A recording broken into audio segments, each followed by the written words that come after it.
Hi friends, ఎలా మొదలు పెట్టాలనో అర్థమవుతలేదు. గుండె బరువెక్కిపోతుంది మాట్లాడాలంటే.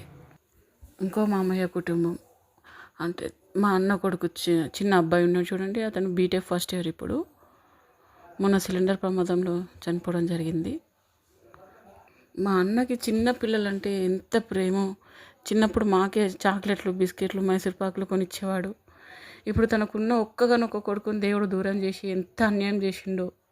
వాళ్ళ తండ్రి కొడుకుల్లా కాదు, ఫ్రెండ్స్లా ఉండేవాళ్ళు, మజాకులు చేసుకునేవాళ్ళు.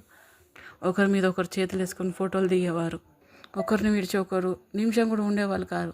రేపు మా అన్న ఇలా బతుకుతాడో అని భయం వేస్తుంది. ఎందుకు దేవుడు మా కుటుంబాలకు ఎందుకు ఇంత అన్యాయం చేస్తుండు?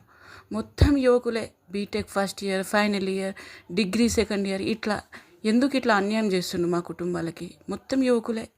లాస్ట్ వచ్చిన ఫొటోస్ మా తమ్ముళ్ళే, చిన్నపిల్లలు. వాళ్ళే చిన్నపిల్లలు అనుకో. చిన్నప్పుడు ముసలు అయినాక చచ్చిపోతారులే అనుకునేదాన్ని. ఇప్పుడు చూస్తే చిన్న చిన్న పిల్లలు. ఏంటి ఏంటి ఈ లోకం ఎటుపోతుంది? అందరూ గురువారం నాడే.